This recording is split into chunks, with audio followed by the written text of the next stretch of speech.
As we close out another calendar year, I feel incredibly grateful to my elders who have shown me the way in this intricate form of art known as jazz, melodic improvisation, because oftentimes you might run into a wall or a barrier, you feel stuck, and then all of a sudden, just through your own sort of ingenuity and creativity, you find a new portal to access, and all of a sudden there's this unlimited bastion of information that you can sort of careen into. And I did that this year by expanding the show. I'd already done quite a bit of work with cats from outside the United States, but it's gone even a lot deeper now, recognizing that there are still incredible geniuses from the generation of Stan Getz and Dizzy Gillespie that are still alive in Germany and France and in Spain. And that, as well as being recognized in the New York Times as well for my work, has been cathartic. And I wouldn't have been able to do it without the generation before me. And I get a chance today to speak to a guy, always thinking about the guy, very, very amazing player. He learned early on that you can have all the chops in the world, but you got to be able to tell your story. And he continues to do so prolifically. Randy Brecker, welcome back to the Jake Feinberg Show. Well, thanks a lot, Jake. Good introduction. Thank you, brother. You know, I wanted to ask you just to talk to the audience a little bit about not necessarily the musical, what you carry on musically, but maybe spiritually, like how you carry on the spirit of your grandparents that came over to the States, and how you put that into your art and your music today. Well, I think that's kind of unconscious. I grew up with my grandparents all being musical, my father, of course, being musical. Our family was centered around music, so that's really all I knew. It's as simple as that. My father, in particular, of course, and I've talked about him a lot as a singer, songwriter. He wrote a tune for me when I was 2 weeks old, saying that I'd play a horn, drums, maybe a hot fife, and love music even more than my wife. So my destiny was kind of preordained. I guess maybe I what I meant, I because I was just with my family over the holiday, and they've been doing a lot of this sort of research on the lineage of the family. I mean, do you feel like you learned to assert yourself within this subculture and community through the sort of stick to itiveness and or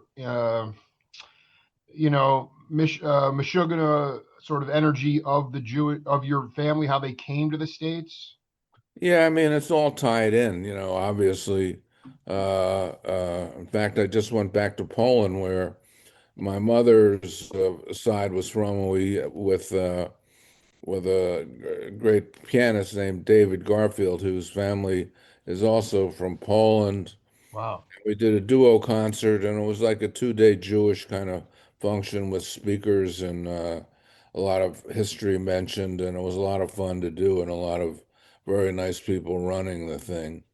So I go back to Poland in particular quite a bit because of the family connections and Wlodek Pawlik, who I've played with for years, who's written some pieces for me, and it's all part of the history. So it all creeps into my music, of course. So I wanted to ask you this. This is interesting history. Did you actually play a tour or a couple of shows with Janis Joplin? Well, that's true. Yeah, back in the Because I 60s. just did this exhaustive, and I'm so glad it touched my heart because we did this insane like 5 hour installment with Louis Gasca, and Oh, he said that he ran into you in New York, and he was, I don't know exactly how it happened, but he foisted this gig onto you, and I'm like, Brecker with Janis. I'm like, please break this down. well, that's true. I didn't know Louis Gasca that well, but I had gone to band camp when I was 15, 1960. '62, I believe it was, and he was in the Stan Kenton band at that time. And we got to know each other a little, and then a little more when I got to New York. We'd run into each other, and that was his gig, and he was unable to do 3 or 4 gigs. It was not any more than that. So he called me, and I rehearsed with, and it was a relatively new band. So I went to one of the rehearsal studios in New York and rehearsed the music uh, for about a week. A lot of it wasn't written out, so I had to kind of learn it by ear. And then we did several gigs together and got pretty friendly at the time, actually. Well, yeah, I mean, was that did you hang with Janice at all? I mean, where was she at in her life? It was like 69 or something like that. Well, she was real famous, man. Yeah, I didn't actually have because I was the new guy in the band, and Yeah. I was in a way fascinated by her, both her fame and just her whole personality. She was a couple years older than I was, but we hung somewhat, and which was hard to do because she was so famous. You know, everybody would stop her walking down the street. I remember once we went to hear Roland Kirk, and he mentioned she was in the audience, and then people went crazy. You know, you get in the cab driver knew who she was. So it was a tough little hang, but I was actually very fond of her. She was a very sweet lady and had been kind of an outcast at high school. So she had a chip on her shoulder, and she was very proud of herself that she had created all this fame for herself. And I felt terrible when she was sadly. I saw her about a month before she was sadly killed. We spent some time together in a restaurant, just kind of talking. Was she actually killed? I actually didn't realize that. Well, she OD'd accidentally in a Okay, so she hotel room. OD'd, yeah. Yeah, she was only 27, I think, years old, the same age as uh, uh, Jimmy?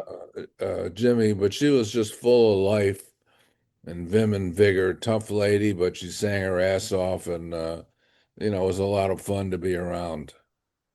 That is just so classic. So it was like it was just a few shows, like maybe like a New England tour or something like that. Yeah, I forget exactly. The only one I remember because it was so infamous was at the I'll see if I can remember the name, the famous tennis courts in Oh, Forest Hills. Forest Hills, right? Yeah, Thanks yes. for helping. And she was warned to keep people off the courts. They were in the stands, and about 3/4 of the way through the concert, she said, fuck the cops, come on down here." And just pure cacophony ensued because the audience, next thing we know, we're surrounded on stage by people running onto the stage. The tennis courts were trampled, and she was duly sued for kind of starting the riot. But that's the only one I really remember was us trying to play with kids running by us on stage. That's But interesting. That's Harvey Brooks, not similar story, but that Forest Hills gig with Dylan, it was like the fans were in the stands, so like there was like a no dancing policy kind of thing, or like yeah, and the stands were off to the side, so it wasn't set up well. It wasn't a great idea in the first place because we were at one end of the whole field, and then there were the tennis courts in front of us, and then on each side of the tennis courts were the stands. So it was uncomfortable in the first place to play. It wasn't a great idea. But that's the only one I remember. And the gigs were basically on the East Coast. I think there were maybe 4 gigs. were the not that you were there extensive. I mean, I think Louis told me that. I mean, he essentially was brought in to be an arranger and kind of a musical director because it was a lot of self-taught. I don't want to say skiffle players, but they weren't like academic type musicians. But um, did you were you how should I say this? Was it pure adrenaline and chutzpah and moxie outside of just being an incredibly talented uh, sort of persona that drove her. I know that so much stuff has been written about her, but she didn't have the greatest voice in the world. She did have a chip on her shoulder. But what was it about? Why did Randy Brecker fall head over heels for her? Well, it was a nice gig. I thought it would be interesting, just to do it Right. because of the just The the whole movement. Yeah. scene. Right. Yeah, Right. to be a Right. part of that, and I wasn't that busy. I was just had come to New York, and yeah, Chutzpah had a lot to do with it. She had a lot of balls. I don't know. That's the only way I could put it. Yeah. I would New say that's band, right. and she Yeah. was also sensitive because she had a lot of criticism about her singing. I remember my daughter Stella hearing her on the radio. Stella's 17 now, and a very good musician. And Stella looked at me when she was probably about 12 and heard Janis singing on TV, and she said, that's not singing, that's screaming."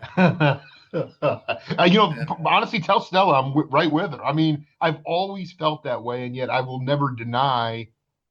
But I will never deny her stage presence. I don't know what the right Yeah, I word mean, is. she was a natural when she got up there. She just gave it her all. And I was personally a fan. I liked the way she sang, even though it was what you just kind of take it as it was. And this was, with this particular band, was her move more into R&B territory. It had a horn section, Snooky Flowers, and it was a better band than the band she had started with. And it was a good show, and people just loved it. Talking to Randy Brecker here, a couple days before the new year calendar turns. All right, so I wanted to ask you about this guy. I saw this clip the other day of it was a Jeremy Steig concert from '73, and then I started to look this cat up, and I realized it mentioned that you had collaborated with this guy, and Toto Blanque, Hmm. the guitar What? player. What was his name? I know Jeremy well, but what Yeah, was no, Toto Blanc, Blanke. well, that I don't remember, but Jeremy was one of the first musicians I met when I moved to New York through Eddie, the bass player, Eddie Gomez, yeah. Eddie Gomez. I met Eddie, and they were best friends, so we played a lot of just jam sessions together. And he was a very creative guy. His father being a famous cartoonist for the New Yorker magazine, who actually created the character Shrek and sold the character to Disney for a paltry like $200,000, Right, right, and right. the He rest was also, yeah, I mean Sylvester and the Magic Pebble. I mean, I grew up on those books yeah. too, you So know. and Jeremy was a fine artist. He would get into a room and paint all the walls. He was a fine artist and under his own right. And I learned a lot from him. We had a lot of talks about music and jazz. He was one of the first, I would say, jazz rockers and jazz blues players. You remember sitting in my car outside, and we were just rapping. And he said, and we were talking about hippies and the hippie movement, and he was explaining that hippies don't like jazz; they like blues. And I went, well, I was completely, all these things are my early years in New York, so I was still learning a lot. I'd listen to everything, but I'd go over to his apartment a lot and play duo, or we'd play trio. And he was dead serious about what he did and did a couple really good records on Columbia.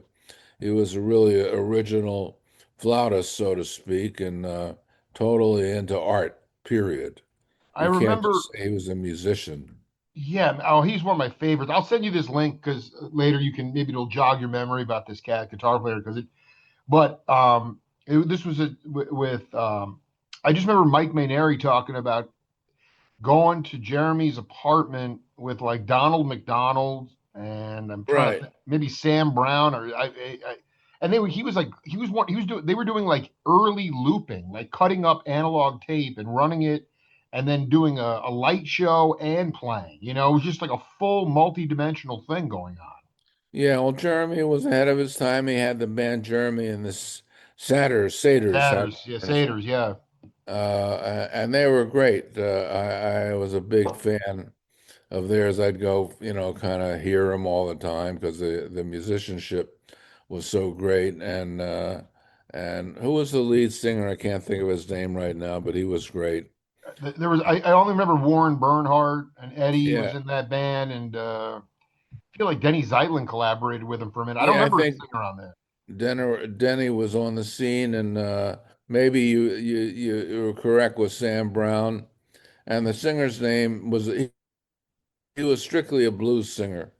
One of their big hits or tunes was "Let's Go to the Movie Show," and that was the whole tune. You when was your first tour to Europe? Well, my first tour was Europe, probably in the year 1960. Well, the first tour actually was in 1966 with the Indiana University Jazz Ensemble. We didn't play in Europe, but we passed through getting to the Middle East and Asia. We had won a State Department tour by winning the 1965 Notre Dame Jazz Festival. And I stayed in Europe that summer. There was a contest. I've told this story many times, and I was just in the right place at the right time. The first international jazz competition in Vienna, and the judges were Art Farmer, J.J. Johnson, Cannonball Adderley, Zawinul, Ron Carter, and Mel Lewis. So some of us from the IU band made our way to Vienna, and it was just a fascinating 10 days where we met other young European musicians and Americans, people like Eddie Daniels, who was already playing in Mel's band. He was older, and Franco Ambrosetti and Jan Hammer and George Mraz and Miroslav Vitus, all unknown, Joachim Kuhn, Claudio Roditi, Tomas Stanko. There was also a big band involved in the concert, filled with famous musicians from uh, Europe at the time, like Eric Klein-Schuster, Kenny Wheeler. I could go on and on. So I was really lucky in that one fell swoop. I met just about everyone there was to meet in Europe, plus all these young players. And we eventually just came up together. A lot of the guys moved to New York after I did, and we spent years playing together. Yeah, that's the beautiful thing because it sort of went off in my head the other day. I was asking you last time we talked about guys like, your impressions, relationships with Kenny Dorham and other sort of maybe slightly elder trumpeters. Yeah, well, I was lucky to have known those guys, but my first professional trip to Europe was a couple years later, probably by then, 68 or maybe around then with Horace Silver Quintet with Billy Cobham, Benny Maupin, John B. Williams. We toured Europe for a couple months, played at You, Ronnie Scott's for a month, if you can believe it. a month. Were you playing like opposite? I know Rick Laird was in the house, but he might have been gone by that point. No, Um, I don't recall meeting him there, but part of the deal was you would play opposite a British quartet or trio, and at the time was a Tony Oxley, a very good drummer, had a trio, so we played opposite him. But it sounds crazy to uh, it even is. It sounds say we were insane, there for a month, insane. and now you get one day there if you're One lucky. day and you're on the. No, I was going to ask you because there's a guy I tracked down this year, and it was maybe the most Titanic interview I did in 25, and I was like, I got to believe Brecker knows this guy, Manfred Schoof.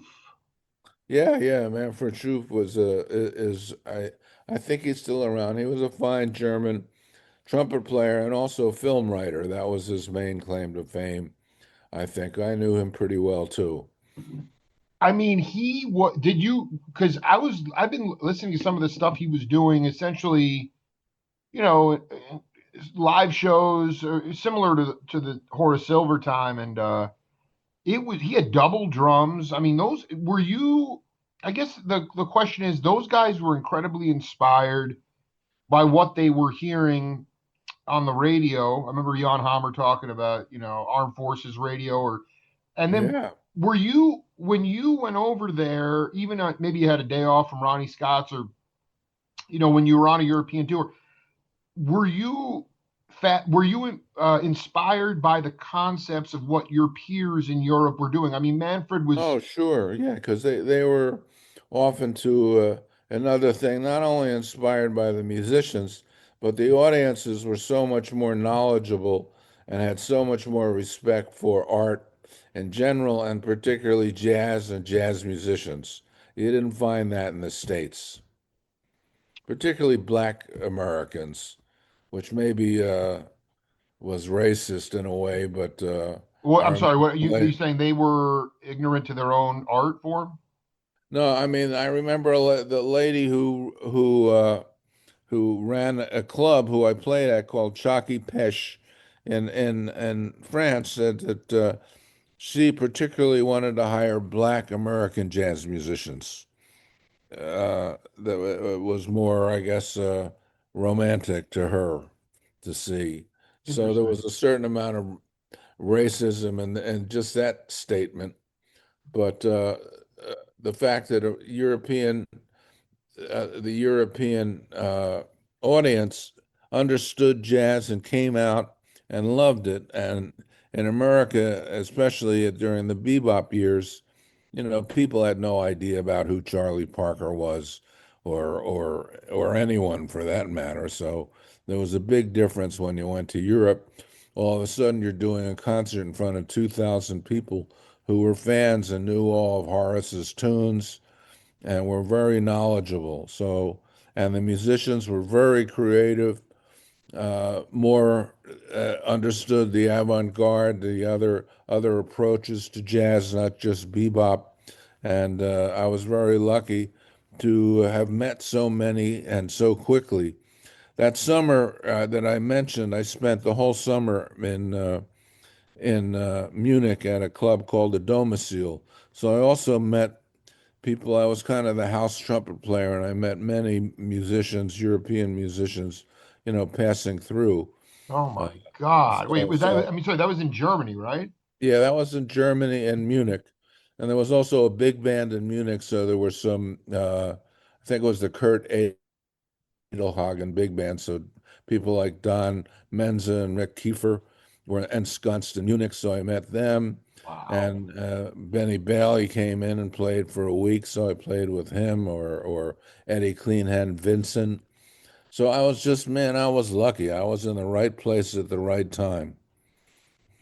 Yeah, I mean, Branch Rickey would say that luck is the residue of design. But I'm going to read off these. So, we talked about. I mean, Shuf was amazing. I mean, he is definitely still kicking and doing. He's so sharp, and he talked about his teachers, his mentors in Germany, playing with Bird. And then you had.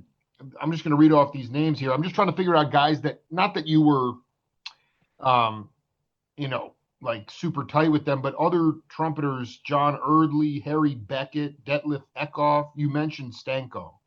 Yeah. Um, like, were there peers that you were like, wow, he's especially on the trumpet that you felt were doing progressive. Just what I'm saying is, it just seemed to me that, and I agree with you. I mean, the European audiences obviously were well, so they just loved the music, and they didn't. There was no color bar, and so they just Yeah. loved the whole thing. But I'm just wondering if you felt, because it just seemed to me when with Brecker, I couldn't think of a better person. You went. It just seemed like the vocabulary of music was growing in the United States, and I just thought, after doing some research, I was like, it might have been growing in Europe actually. Well, it was, and like I said before, they were more open to different approaches to music. I remember going to the Chalky Pesh. Gee, I forget who was playing there. I think J.F. Jenny Clark, a great bass player. I would just go to, when I was in Europe that summer, I'd just go try to sit in.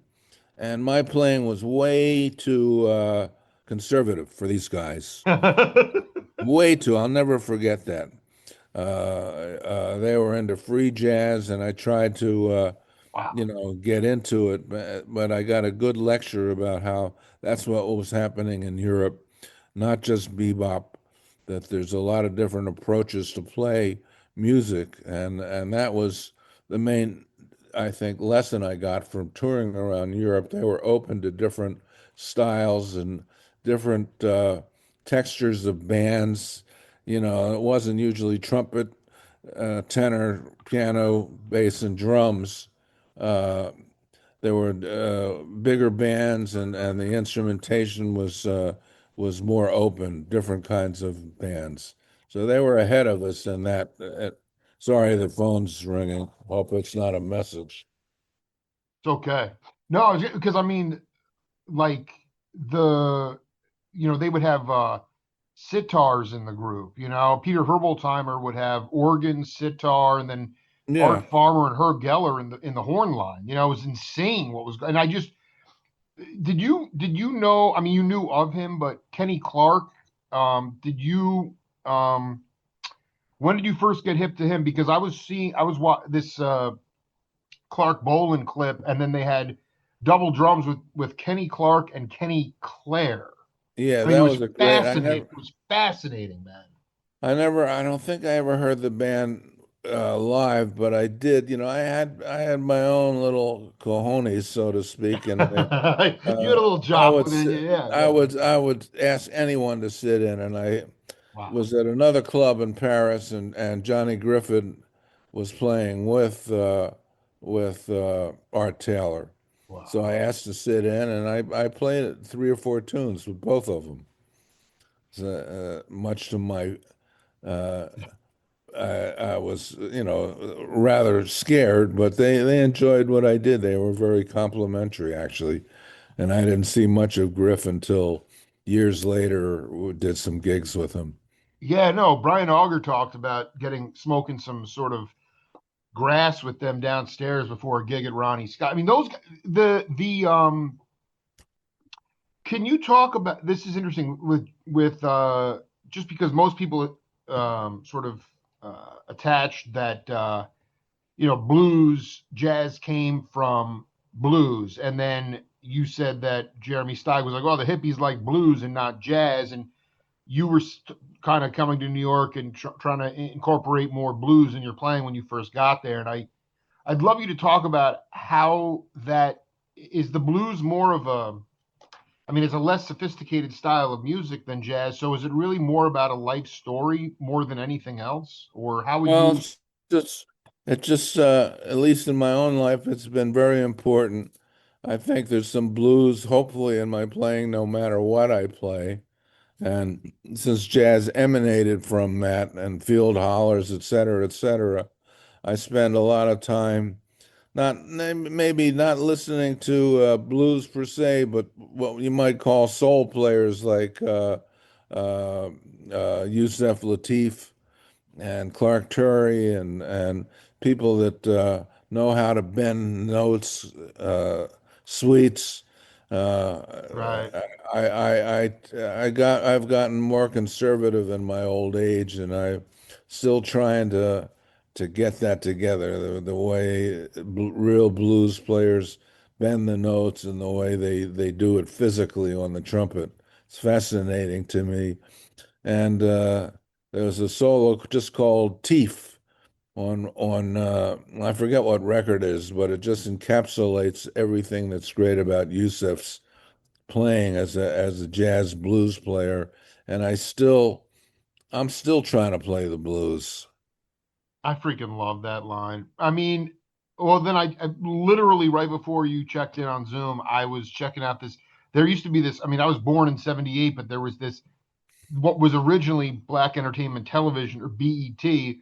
Yeah. Soul. It was Soul. It was called Soul on PBS, and they did this entire hour of Blue Note, and it was you were definitely part of this group, but it was a smaller iteration of Horace's band with Andy Bay. I mean, those Oh yeah. did you because when I listen to Andy Bay sing, that is closer to the field hollers, regardless of if he's telling a story about eating right or your diet or, but those. What about the singer? Did you Joe Lee Wilson or any of these blues singers back when you got to New York? Did you have a chance to even play with them? Yeah, I played with Joe Lee. He was always on the scene at various clubs and he'd let you sit in. And I should mention this, and it just came to my mind, but uh, my first trip with Horace that I Yeah. mentioned to you earlier, it just occurred to me that it was actually, for the most part of a package. That's why we were there that long. It was called The Story of Soul. And also on the bill were the Stars of Faith, who were a very popular gospel group then, and Elvin, and let me think who else. Who am I missing? Elvin was on there. Was it Joe Farrell and Garrison? Yeah, Yeah. and we toured around, and the Stars of Faith were part of the show. They would sing, and they were fantastic. So, So the and that, blues was just seeping out everywhere at that point. yeah, I Yeah. mean that was the real thing. And how could I forget? Muddy Waters was on Oh that. my God. You believe that Oh, I love that, man. and so I got all that shit firsthand, and that was this really good band with Otis Spann and Luther Snake Johnson.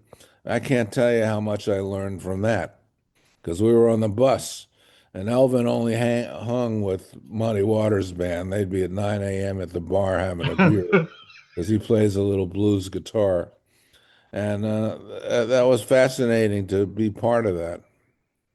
I mean that, and you're talking. It wasn't. There was no. It wasn't like they were lecturing you on the music. That was just you were looking at at how they lived their life. Yeah, I was just taking it all in. The only other actually, he sadly just passed away a couple years ago. Paul Osher, who played harmonica with Muddy Waters, was the only other white guy on the bus, and we were more or less the same age. And before he passed away, I happened to be in Austin, Texas, where he was from, and I jumped up on stage with him like 40 years later. We played a Oh, that little is together. so classic. Oh my! And you're saying that he was on He that was on tour. that tour, yeah. So we were hanging a lot together because we were the youngest guys and by far the whitest guys on the bus. Dude, I mean, Phil Woods told some great stories about. I guess it was Lester Young and trying to think of who. Maybe it was Tatum. I forget. They didn't say a word to each other for 6 weeks. I mean, it was there was a lot. I mean, I can't even. I mean, did you learn to sleep sitting up or like I mean, how did you deal with I remember Erskine talking about that too with Kenton. I mean, Yeah, you were on basically learned. I still like to sleep sitting up. that's That was a bad habit. And I sleep better in moving vehicles. I have still trouble sleeping in beds or anything stationary oh my after all the God. years on the road. And You know, Pete certainly yeah. knows enough about that.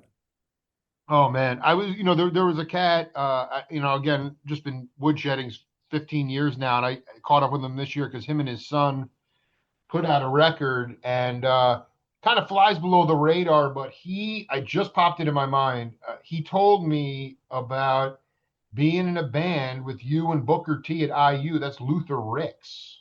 Oh yeah, And sure. I mean, it was hard he was talking, you guys were playing hits of the day, and I think Booker was playing Bone, I think. I mean, this is like Well, here's the fairy tale quick stuff. story. Yeah. Now, I had never heard of Booker. The Stax stuff hadn't made its way to Philadelphia. So when I went to IU, I didn't know who he was, but everyone said, this guy's really famous. He's had hits. He was getting a master's degree in music composition at IU and played trombone in the jazz ensemble. But at the same time, he heard me play, and Luther was a very good, soulful drummer. The bass player was a wonderful player who's still around, spent his whole career in the Airmen of Note. So I learned all the stacks, from the source, all that stuff straight from Booker T. Oh my, to see Brecker dropping that is, wait, hold on for a second. That is mind blowing to me. Yeah, it is when you think about it. But I'm trying to think about, wait, so hold on. Was like Macklemore Avenue and like all the Stax stuff, he had already cut records at Stax when you met him at IU? Yeah, he had already had green onions and he was really famous in that part of the world. It just hadn't made its way to the East Coast yet, so I hadn't wasn't familiar with his music. But we were together at IU for about a year and a half, and we played a lot in the fraternities. It was a good band.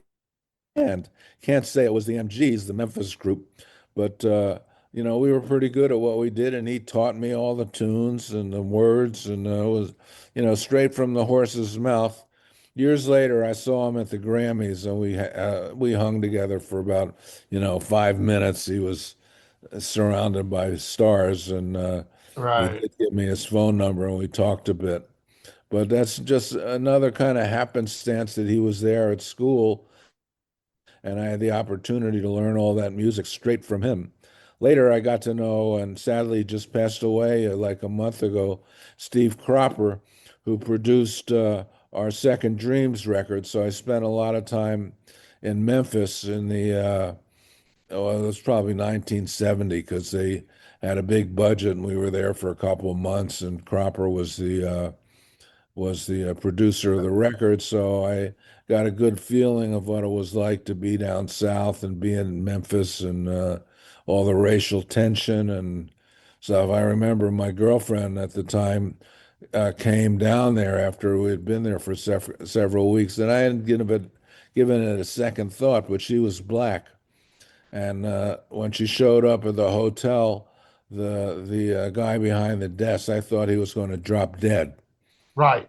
He Right. said, how could you bring her to this hotel? It's the first time I had really experienced racism like that. But it That was is so fascinating at the same profound time. because I rest in peace, Steve Cropper, legendary cat, period. But I mean, he said at Stax specifically. I mean, he said there was no.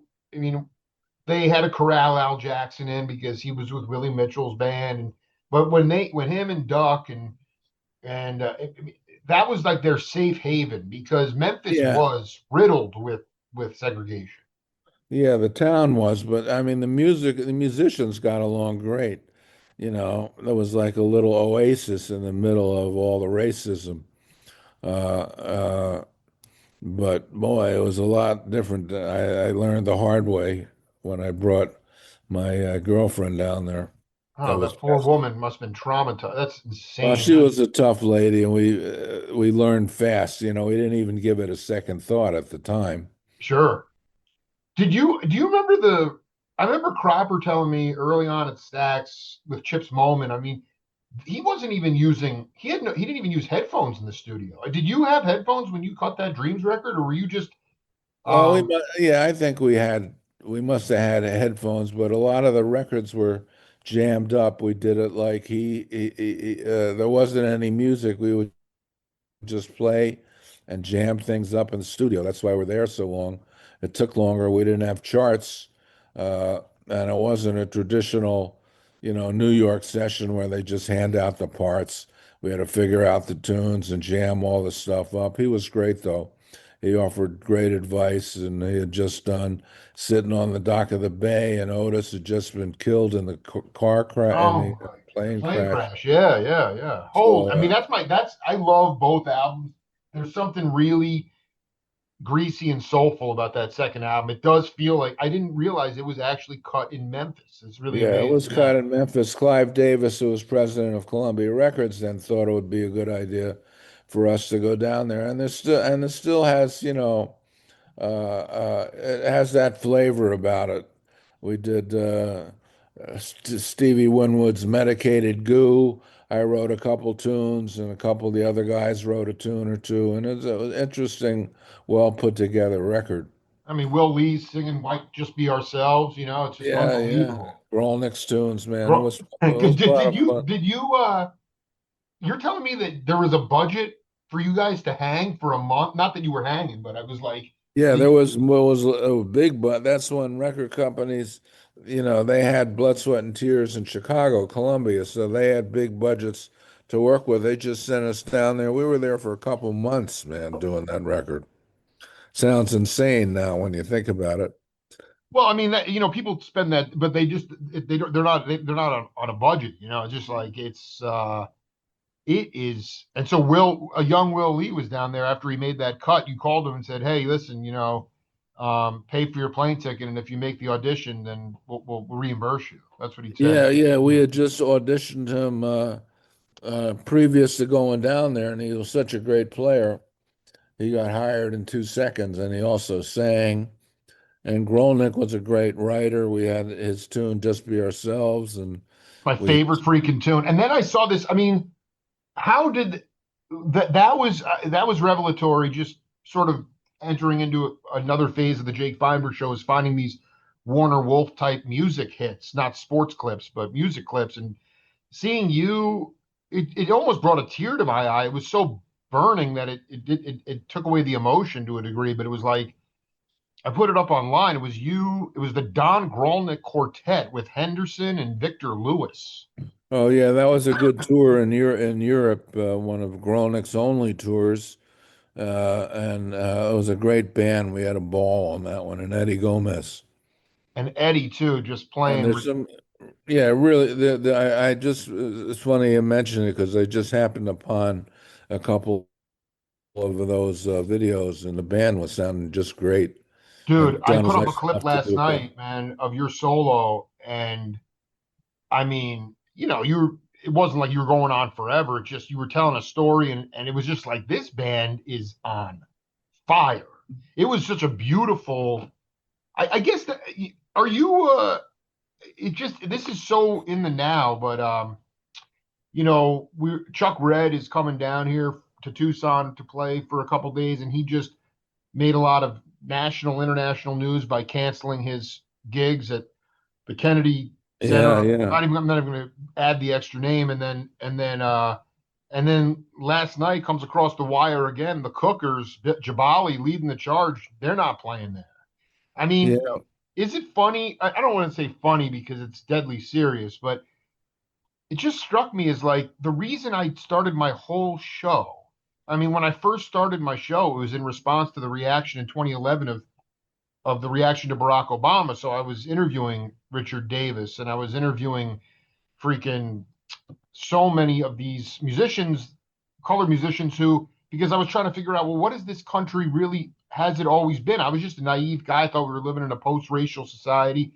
And so I was interviewing all these cats to find out about what this society was really about. And I realized that so much of the music that I love came from a social consciousness movement. That's what added to the whole beauty of it wasn't just some sort of intellectual exercise or performance. It was like it was real. It was a story about the oppression and part of the blues we've been talking about. And I just in this information age where statements are made by not showing up, I just wonder how resilient and how inspired you are that your generation, Cables, Donald Harrison, Eddie Henderson, Jabali, Chuck Red, these guys are kind of all of a sudden poking the beast and leading the charge again, you know? Yeah, it is, and well, music and jazz in particular is the history of America. It's as simple as that, and it will continue on. And I'm very proud of those guys that stuck up for themselves and decided not to play. I would have done the same thing, and I think we'll all have to stick together if they make a really big deal out of it. But Yeah, I uh, mean, dude, if we'll see what they do. I mean, I figure it's like in some ways it's almost like let them make a big deal about it only because it's just gonna heighten the personas of all those guys anyway, you know? yeah, yeah, it's very true. What are you you know, knock on wood, you came back from this intestinal thing and I had it too. It can really knock you for a loop. Yeah. Going into 26, what are your intentions uh, for playing? I mean, like you said, the days of you playing with the wah pedal and Miles, all of a sudden there's word in the crowd. Miles is showing up and he's doing talent scouting and the Vanguard band. I mean, like you said, this sort of this very quick. You get 1 day tours and things like that. But do you feel what are your intentions for as a leader, as a band leader, and as a player going into 26? Well, to keep it simple, I do a lot of my own booking. I spend all days. When email, etc., came into the fore, I decided to cancel all my managers and do everything myself. So I'm just going to continue, maybe working a little less. I turned 80 a couple of weeks ago, so I can't go out and do a 6 week tour anymore.